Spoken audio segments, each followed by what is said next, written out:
आज जारी हो सकती है पहली लिस्ट। बीजेपी आज अपनी पहली लिस्ट जारी उम्मीदवारों की कर सकती है। दरअसल कल देर रात तक चर्चा चली है, बैठक की गई है, 5 घंटे तक सीसी की बैठक हुई है। देर रात तक चली बीजेपी केंद्रीय चुनाव समिति की बैठक और ऐसे में उम्मीदवारों के नामों पर मंथन किया गया है। तो देर रात तक बैठक में ये चर्चा की गई कि कौन कौन से नाम होंगे जिनको पहले लिस्ट में जगह देनी है। एक और बड़ी खबर, बीजेपी में सीट बंटवारे पर सूत्रों के हवाले से ये बड़ी खबर मिल रही है। यूपी में बीजेपी सहयोगियों को 6 सीटें देगी, ये सूत्रों के हवाले से खबर इस वक्त मिल रही है। यूपी में बीजेपी अपना दल आरएलडी को 2-2 सीट देगी, तो वहीं उत्तर प्रदेश में बीजेपी निषाद और राजभर की पार्टी को भी 1-1 सीट देगी। असम की बात करें तो असम में सहयोगियों को 3 सीट बीजेपी की तरफ से दी जानी है, सूत्रों के हवाले से हालांकि यह जानकारी मिल रही है। तो वहीं झारखंड में सहयोगी को 1 सीट बीजेपी देगी। हरियाणा की बात कर लेते हैं। हरियाणा में बीजेपी सभी 10 सीट पर चुनाव लड़ सकती है। जरा बातचीत के लिए हमारी पॉलिटिकल एडिटर अदिति नागर इस वक्त हमारे साथ जुड़ चुकी हैं। अदिति, जो कल देर रात तक करीब 5 घंटे तक बैठक चली, उसमें मंथन किया गया, ये वो राज्य माने जा रहे हैं जहां पर बीजेपी अपने सहयोगियों को कितनी सीट देगी? मतलब मान ले कि जो स्ट्रैटेजी थी वो पूरी तैयार हो चुकी है फिलहाल। तो प्रीति, देर रात की जगह अगर आधी रात तक कहें तो शायद ज्यादा ठीक होगा, क्योंकि 3:30 बजे तक ये बैठक चली और लाजमी है कि ये 3:30 बजे तक चली होगी, क्योंकि चली है बैठक, क्योंकि 10:37 पर प्रधानमंत्री पहुंचे थे भाजपा कार्यालय, जबकि बैठक शुरू होने का समय 8 बजे था। 7:40 पर प्रधानमंत्री को पहुंचना था। अब ये बैठक कितनी महत्वपूर्ण है और कितनी गंभीर है, इसको इस लिहाज से समझ लेना चाहिए कि इस बैठक से पहले प्रधानमंत्री, पार्टी के राष्ट्रीय अध्यक्ष और देश के गृह मंत्री अमित शाह, तीनों की जिन सहयोगी दल पर और तमाम मुद्दों पर जो आप बात कर रही हैं, उस पर आपस में बैठकर गहन मंत्रणा की गई है। अब देखिए, देश भर में जितने भी राज्य हैं वहां पर 30% सिटिंग एमपीज की टिकट काटने को लेकर, और कई राज्यों में वो 30% से बढ़कर 50% भी हो रहा है, कई राज्यों में 40% हो रहा है। लेकिन आप ये मान लीजिए कि 30% से ज्यादा टिकट कटेंगी। और किस तरीके से अलायंस को साथ भी रखना है, लेकिन अपनी जमीन को गंवाना नहीं है, ये सब कुछ ध्यान में रखते हुए अलायंस की क्या चाहत है, पार्टी के लिए क्या बेहतर है, किसको उतारना चाहिए। अब आप देखिए कि भारतीय जनता पार्टी के हर फैसले में सरप्राइज एलिमेंट होता है, और इस बार भी कौन से दिग्गजों की टिकट कट सकती है और किन को टिकट मिल सकती है, किन की सीट बदली जा सकती है, ये तमाम तरीके से अमूलचूल परिवर्तन आपको देखने को मिलेंगे।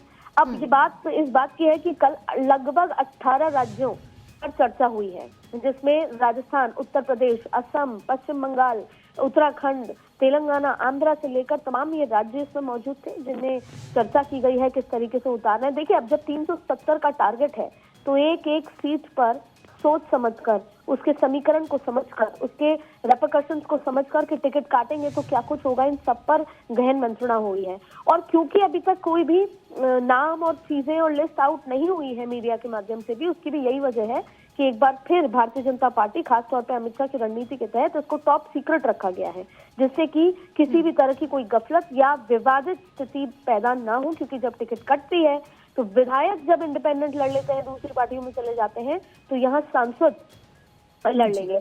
एक बात साफ कर दी गई है, जो चाहे भाषणों के माध्यम से हो, कि प्रत्याशी तो कमल का फूल है, आप उस पर चुनाव लड़ेंगे, लेकिन वोट जो पड़ेंगे वो या तो नरेंद्र मोदी को पड़ेंगे या कमल के फूल को पड़ेंगे। इसलिए कहीं ना कहीं जितने भी सांसद हैं या प्रत्याशी हैं या उम्मीदवार हैं, वो इस उम्मीद से हैं कि वो नरेंद्र मोदी के चेहरे पर ही चुनाव जीत कर आएंगे। इसलिए किस की सर्वे में क्या कहानी आ रही है, किस किस ने घर घर तक जाकर मोदी की योजनाओं को घर घर तक पहुंचाया है, कितने लाभार्थी हैं, इन तमाम चीजों को देखते हुए आज जो पहली लिस्ट संभावित है, क्योंकि भारतीय जनता पार्टी में जो कहा जाता है वो नहीं होता और अलग तरीके से चीजें होती हैं, लेकिन संभावित यही है। उनके खुद के नेता यही मान रहे हैं कि परसेप्शन और प्रेपरेशन में आगे रहने के लिए एक बार फिर नरेंद्र मोदी ने कल जो देर रात तक या आधी रात तक बैठक करी है, उसके बाद आगे की लिस्ट आएगी, लेकिन उससे पहले प्रेस कॉन्फ्रेंस हो सकती है। फिर उसमें कम से कम 120 नाम होंगे, जिसमें सहयोगी दल भी होंगे, जिसमें A+ कैटेगरी के बड़े दिग्गज नेता भी होंगे जो परसेप्शन सेट करेंगे, जिसमें D कैटेगरी की वो सीटें भी होंगी जहां पर बीजेपी ने कभी अपना खाता नहीं खोला, लेकिन वहां पर प्रत्याशी उतारे जाएंगे जिससे उनको ज्यादा जमीन मिले, ज्यादा लंबा समय मिले प्रेपरेशन के लिए। माना जा रहा है कि अप्रैल के दूसरे हफ्ते में चुनाव शुरू हो जाएंगे, इसलिए करीब 1-1.25 महीना मिल जाएगा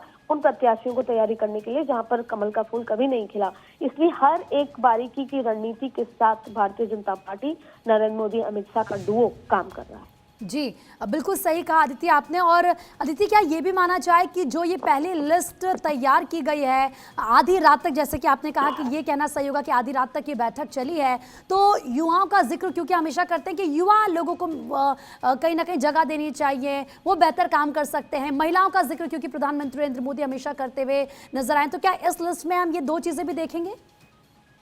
जाहिर तौर पे ये जो हम बात कर रहे हैं कि 30, 40, 50% नाम कटेंगे, ये इसका आधार ये है कि जो 2 बार के सांसद हैं और रिपोर्ट कार्ड अच्छी नहीं है, उनके कट सकते हैं। कई ऐसे भी होंगे जो 3 बार के सांसद हैं, उनको मिल गई क्योंकि उनकी रिपोर्ट कार्ड अच्छी है और विनेबिलिटी में वो फॉल करते हैं। दूसरी बड़ी बात है कि आपको बता दें कि अभी भी देर रात तक तो, आधी रात तक तो बैठक चली जो चली, कई कोर ग्रुप के सदस्य अलग अलग राज्यों की अभी मुलाकात कर रहे हैं। लेटेस्ट अपडेट के माध्यम से जोधपुर हाउस, जहां पर मुख्यमंत्री राजस्थान के अभी मौजूद हैं, वहां पर CP जोशी प्रदेश अध्यक्ष पहुंच गए हैं। वहां पर और अन्य नेता जैसे कि सुखबीर सिंह जौनपुरिया जो कि सांसद है, अपनी टिकट की उम्मीदवारी में लगे हुए हैं, वो टॉक सवाई माधोपुर से सांसद हैं, वो पहुंच गए हैं। जाहिर तौर पे सबके मन में दुगदुगी है। इसके अलावा चंद्रशेखर जो पहले संगठन महामंत्री रह चुके हैं, वो पहुंच चुके हैं। यानी कि आधी रात तक जगने के बावजूद भी अभी नींद उड़ी हुई है और अलग अलग कोर ग्रुप, जैसे कि मैं राजस्थान का जिक्र कर रही हूँ, लेकिन ऐसे बहुत से कोर ग्रुप और नेता हैं जो आपस में एक दूसरे से मुलाकात कर रहे हैं। आपने कहा युवाओं को टिकट कटने का सबसे बड़ा क्राइटेरिया है नए चेहरों को उतारना, क्योंकि प्रधानमंत्री नरेंद्र मोदी, अमित शाह अगले 10 साल के लिए प्रत्याशी को उतार रहे हैं। क्योंकि जब आप जमीन पर जाते हैं, आप काम करते हैं, तो अगले 10 साल के लिए जमीन बनाकर आते हैं, तो उस 10 साल के लिए युवाओं को उतारा जाएगा। इससे 2 फायदे हैं। पहला, युवाओं को तरजीह दी जाएगी। दूसरा कि पीछे का कोई एंटी इनकम्बेंसी का बैकग्राउंड नहीं होगा। भले ही सरकार ने बहुत जबरदस्त काम किया हो, लेकिन अपनी अपनी सीट पर, लोकसभा सीटों पर एक इनकम्बेंसी जैसी स्थिति होती है। आपके पीछे का एक नेगेटिव या पॉजिटिव बैकग्राउंड होता है, और जब आप लगातार 2-2 बार से सांसद होते हैं या विधायक होते हैं, तो आपके पीछे कुछ ऐसी जनता होती है जो आपको पसंद करती है, कुछ आपको नापसंद करती है। तो उस नापसंदगी को एकदम खत्म, जीरो पर लाने के लिए नए चेहरों को उतारा जाएगा। और जो पार्टी के लिए बेहतर होगा उसी के हिसाब से ये फैसले भी लिए जाएंगे। बहुत बहुत शुक्रिया अदिति तमाम जानकारी देने के लिए। तो देखिए किस तरीके से पूरी स्ट्रैटेजी बनाई गई है, जो सहयोगी हैं उनको भी साथते हुए आगे बढ़ना है और अपनी जो जमीन है वो भी नहीं खिसकने देनी है, ये अदिति बताते हुए नजर आ रही थी।